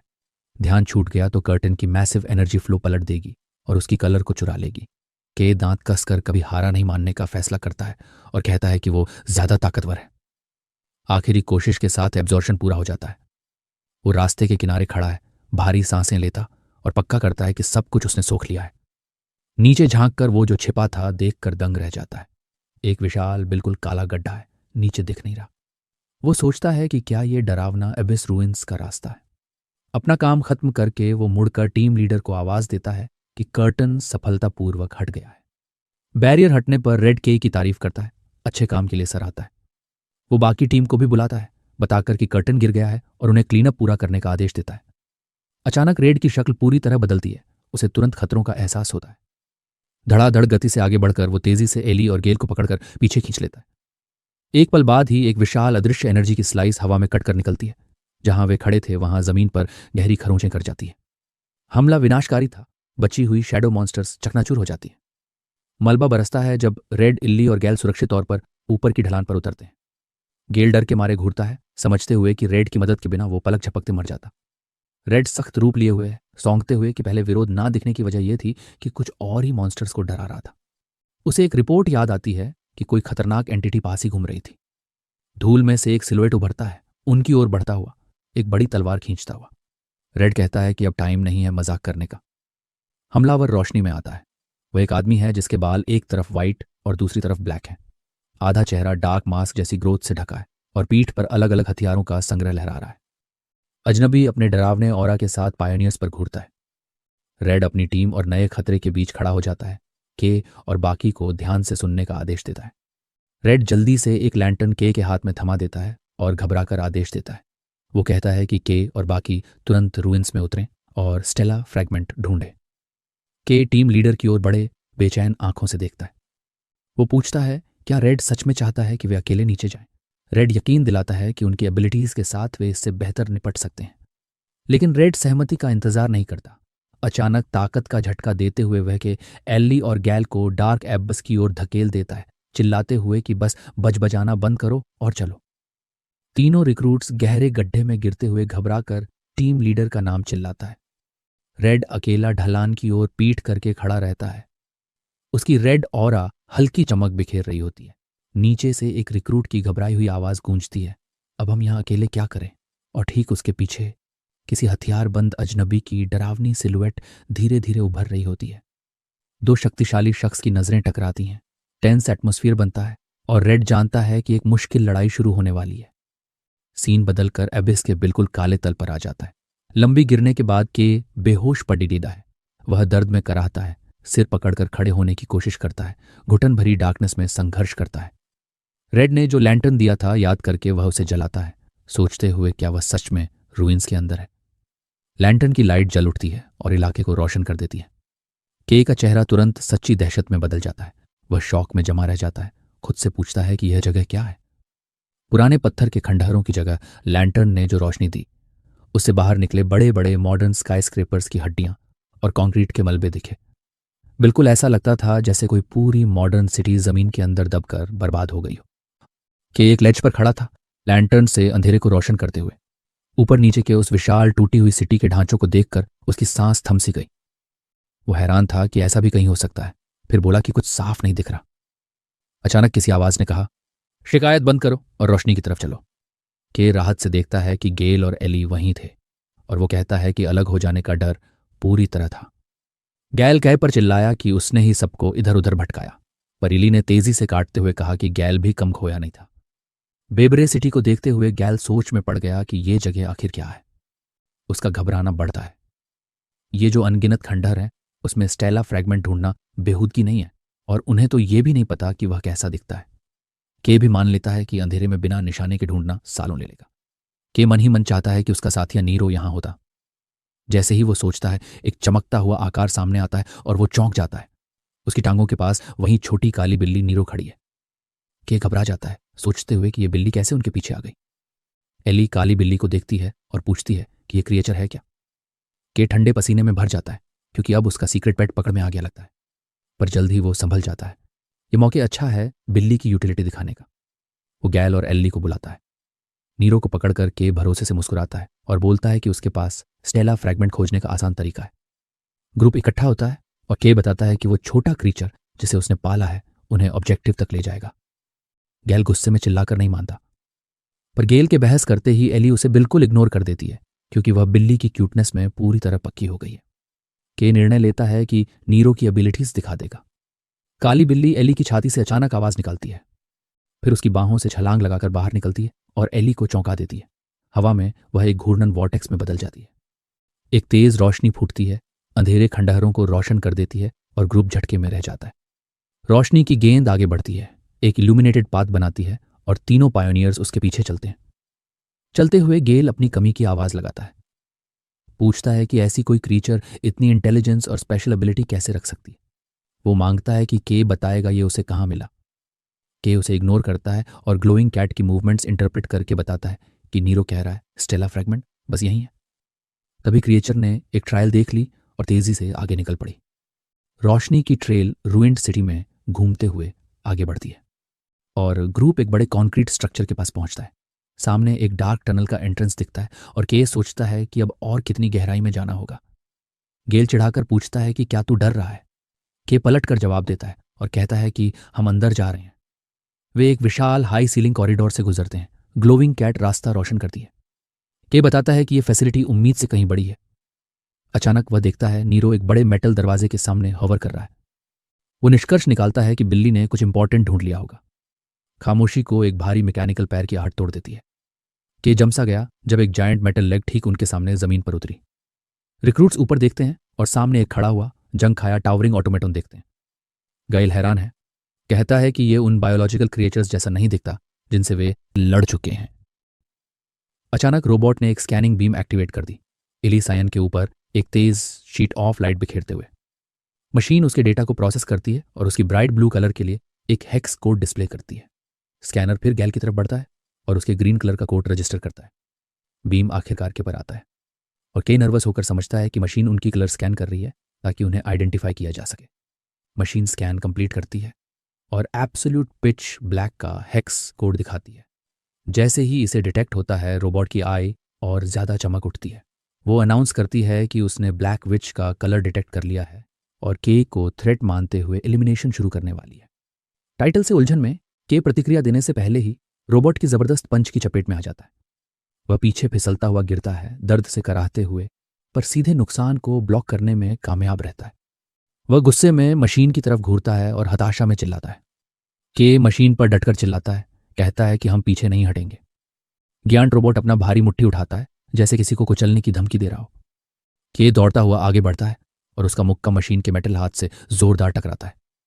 वह दर्द से झटके में पीछे हटता है, सोचता है कि इस कवच की टफनेस इतनी क्यों है। गेल चकरा कर देखता है जबकि रोबोट एक और भारी पंच के लिए तैयारी कर रहा है।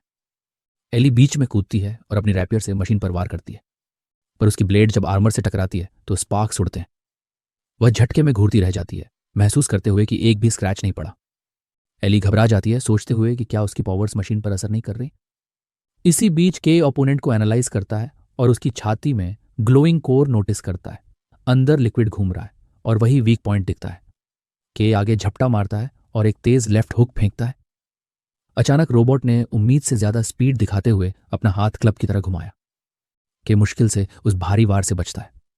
वह पीछे हटता है, नाराज कि उसके नॉर्मल अटैक का कोई असर नहीं हो रहा। तभी उसे याद आता है उस बार जब उसकी बॉडी काली एनर्जी से ढंकी थी, और वो तय करता है कि अब वही पावर इस्तेमाल करेगा। समझकर कि पूरा ट्रांसफॉर्मेशन बहुत रंग खा जाएगा, वो समझौता करता है। अपनी सारी एनर्जी सिर्फ राइट फिस्ट में कॉन्सेंट्रेट कर देता है। उस पर घना ब्लैक ऑरा चढ़ा देता है। तैयारी पूरी होते ही के हवा में छलांग लगाता है और अपनी एनहांस्ड फिस्ट पूरी ताकत से घुमाकर वार करता है। वार बिल्कुल सटीक लगता है, सीधा रोबोट की छाती में चुभता है और उसके कोर को तोड़ देता है। पंच की ताकत से मशीन का अपर बॉडी लूटकर बिखर जाता है। रोबोट का सिर उड़कर निकल जाता है और उसकी आंख की रोशनी फीकी पड़ जाती है। के तबाह हुए मलबे के बीच खड़ा है, एक सुख की सांस छोड़ता है, जबकि गेल और एली खामोशी से देखते रहते हैं। मलबे के बीच की नजर एक गोल चीज पर पड़ती है और वह रोबोट का कोर उठा लेता है, सोचते हुए कि मैरी को यह गिफ्ट पसंद आएगा। अचानक गेल के पर चिल्ला उठता है, पूछते हुए कि वो पावर क्या था। गेल और एली के को घेर लेते हैं, सवालों की बौछार कर देते हैं। के नर्वस होकर टाल देता है और कहता है कि ये टेक्निक उसकी कलर को बहुत ड्रेन कर देती है। वही बोला भी नहीं जा रहा था कि पीछे की बड़ी मेटल डोर धीरे धीरे खुलने लगती है और एक गहरा पिच ब्लैक खालीपन सामने आ जाता है। अचानक नैरो अंधकार से उड़कर बाहर आता है, घबराहट में चिल्लाता हुआ। बिल्ली के पास हवर करती है, डर से कांपती हुई। के अंधेरे डोरवे की ओर देखता है, कुछ अजीब महसूस करते हुए। बिल्ली की चेतावनी के बावजूद वह और पास जाता है, मानता है कि अंदर कुछ दिखाई नहीं दे रहा। जैसे ही उसकी उंगलियां छूती हैं, काली सतह पानी की तरह फड़फड़ाने लगती है। अचानक अंधेरा बाहर की ओर फूट पड़ता है। दरवाजे से बड़े बड़े शैडो की टेंटिकल्स निकलकर समूह को घेर लेती हैं। गैल और एली चीखते हुए एंट्रेंस की तरफ खींचे जाते हैं। अननोन फोर्स के आगे बिना किसी उपाय के तीनों को काले वॉइड में खींच लिया जाता है। समूह अनंत ब्लैक स्पेस से गिरता हुआ एक नए पिच ब्लैक माहौल में पहुंचता है। गैल दर्द से कराता है, गिरने और अंधकार की शिकायत करता है। वह अपने हाथ उठाकर खुद को चेक करता है, फिर रुकता है, कुछ अजीब नोटिस करता है। वह नीचे अपनी छाती की ओर देखता है और झक से अपनी जैकेट पकड़ लेता है, शॉक में। उसका कलर, वो ग्रीन जो उसकी पावर को डिफाइन करता था, पूरी तरह गायब हो चुका है और वह अब ब्लैक एंड व्हाइट में रह गया है। के और एली उसके बगल में समान रूप से डर के मारे खड़े हैं। उनकी दुनिया, उनके शरीर, सब कुछ सैचुरेशन खो चुका है। वे इस मोनोक्रोम में हकीकत में खड़े हैं, उलझन और डर से भरे, सोच रहे हैं कि आखिर क्या हुआ है।